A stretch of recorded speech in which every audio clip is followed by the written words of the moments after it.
we're in the middle of a pretty brutal war. Russia is determined to try to prevail. It knows that Ukraine's industry is starting to spin up, that their defense industrial base, they're trying to develop 1 million drones, and drones are being particularly effective against Russia at the moment.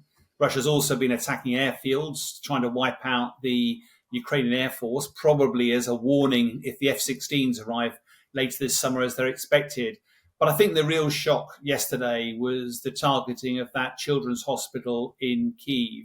And I know the danger is that we're in the middle of an information war at the moment. And so it would suit Ukraine to say it was deliberately targeted. Russians have already come out with a whole load of different contradictory lines about what happened. Now, I'm an old wizened grey-haired military guy. I know that sometimes your air defense missiles, when they shoot down a missile, the wreckage, the explosive can fall anywhere and cause damage.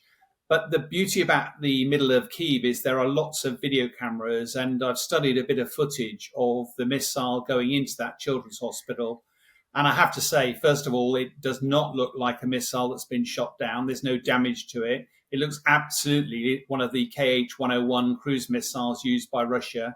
It looks to be on its terminal path into its intended target, and that's the one that struck the children's hospital. Now, quite why that was targeted, because it's against every known international law, Geneva Convention or whatever, and it's, and a dreadful, dreadful tragedy for Ukraine, particularly the children there. But I say at face value, I cannot see still from a military perspective why Russia would deliberately target a hospital.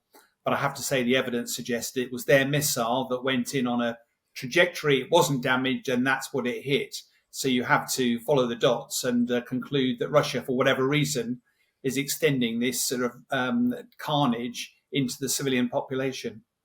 Because the Kremlin, as you say, have long claimed, pretty baselessly it must be said, but have long claimed that they don't target civilian infrastructure. But you're pretty clear that not just, on many occasions during the war, but on this occasion in particular, this very much was a deliberate target of civilian infrastructure.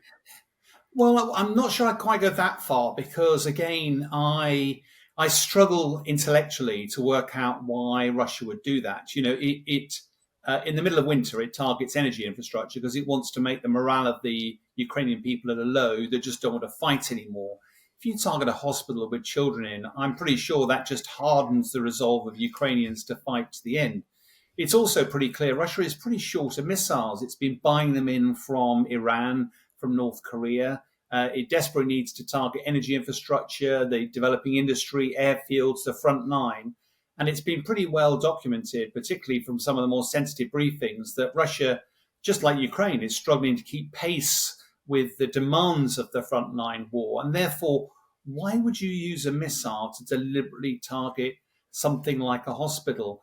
But having read the lines that come out from Russia on this particular occasion, as I say, the normal remnants of missiles falling down into residential areas, I accept that's part of, you've got to put an air defense umbrella up over Ukraine. You are going to have some explosive falling down on casualties. But I have to say, having looked at that video, that's not a doctored video. And if you look at the identification signs of that missile, that is a Kh-101. It's not been damaged. It is on its final trajectory. And therefore, unless the Russians have misaimed it, then you have to conclude that it's hit its intended target. And that is a tragedy. And I think the International Court of Justice, all of the international bodies will be looking at that for evidence for after the end of the war, because it's very difficult to see how that is a justifiable act of war. Very difficult indeed. And of course, it wasn't just the missile attack on Kyiv. There were attacks on Dnipro and on Kryvyi Rih and on Pokrovsk and I think other areas as well. So it was a it seemed to be a concerted series of attacks on Ukraine. The timing, some people have suggested that's significant because obviously we've got the NATO summit beginning. Do you think the timing would have been deliberate? Nothing that Russia does is ever done by happenstance. But I do think we need to set the context for this. A year ago, James, you and I were talking about the sort of much anticipated spring offensive, which of course was delayed till the summer. Ukraine really didn't make much progress then. This year, because of the delay in getting weapons and arms into Ukraine, you remember that 60 billion that was held up in the US Congress, and it's just been unlocked, but it takes a while to get the weapons in. And Russia undoubtedly is capitalizing on that window of opportunity to try to drive forward, take advantage of Ukrainian weakness and make progress. And all the way along the front line, Russia is on the front foot. It's not making the progress that it would have wanted. And that will probably be immensely frustrating for President Putin, because he knows that once the full weight of Western weapons arrive, Russia will be subject to a pretty intensive attack. And it's also worth noting that, do you remember the battle for Bakhmut, which was particularly bloody last year? 30,000 lives lost. Now, at the peak of that, it was described as the most bloody war since World War II, or most bloody battle since World War II. There were about 800 to 900 casualties a day in there. By all accounts, reports coming out from the current front lines that Russia are encountering over 1,000 casualties a day. It's worse than Bakhmut, and they're still not making significant progress. The reason I mention all of that is that Russia is trying everything it can to push forward during this remaining window of opportunity when it's got Ukraine on the back foot, targeting Ukrainian energy infrastructure, targeting their industry, targeting the airfields, targeting the Ukrainian front line, are all part of what Russia is trying to do. And of course, whilst the weather's nice, satellites work, you can see down, you can target, and therefore you'd expect to see an intensification of Russian attacks. And I think that's what we're seeing. And I suppose what it illustrates once again, and I'm sure this will come up at the NATO summit, and we'll come on to talk about that in detail in a moment, is the desperate need for new air defences in Ukraine. Well, that was definitely the priority when President Zelensky appealed to President Joe Biden, that said once that number was unlocked, logistics takes a while to get this stuff forward. Now, there's no doubt the US would have lent into this slightly. They'd have forward deployed some weapons waiting for the signatory, and off you go. But President Zelensky's been very clear that Patriot has been top of his wish list. But of course, the problem with Patriot is it may be a fantastic weapon, but it's $2 or $3 million a pop. You can't use it to target everything. And therefore, it's layered air defenses. That's what Ukraine's been desperately needing.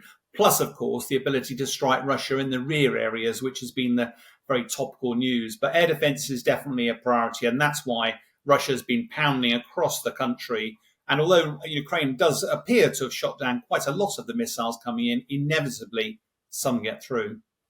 And just on the Patriot missile systems, I mean, there is a lengthy queue of countries around the world who would like Patriot missile systems. And yes, okay, Ukraine probably needs them more than anyone else. But, people are looking after their own air defense supplies. People are anxious about making sure that they've got enough air defenses. If you're in Eastern Europe, you think, well, hang on a minute, we need them too.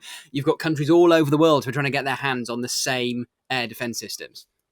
Yeah, there's a couple of points there. One of which, if you were the manufacturers of the Patriot system, you'd be rubbing your hands in glee. There is a phenomenal export opportunity for the US companies involved, and they've ramped up production no end. The trick, of course, is that, and we'll probably discuss this later as well, is that you don't want to let your most modern technology go into the hands of the Ukrainians, because inevitably some of these weapons do fall into the hands of the Russians. You don't want to give all your secrets away.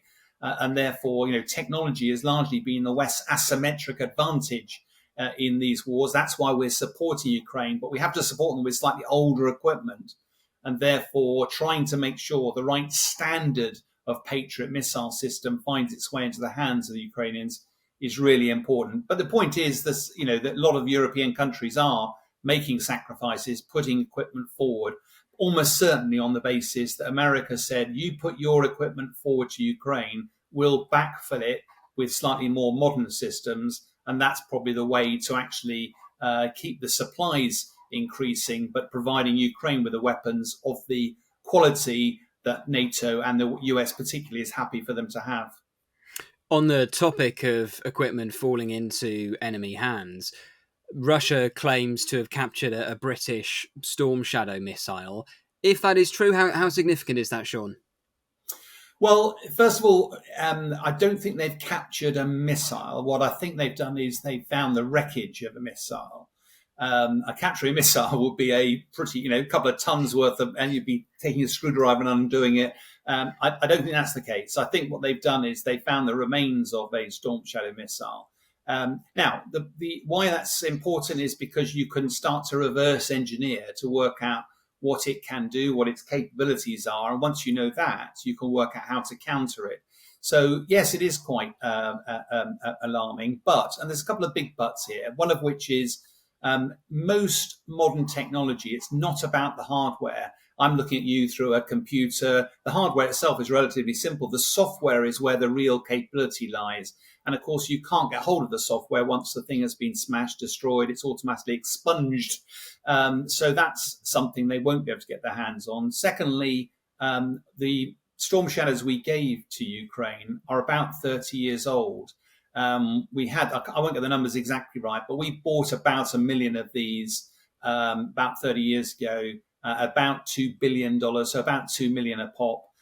We've used about just over 100 of them. We're going to upgrade some. We are upgrading, some of them at the moment, but we don't need 900. We're only going to upgrade a few hundred.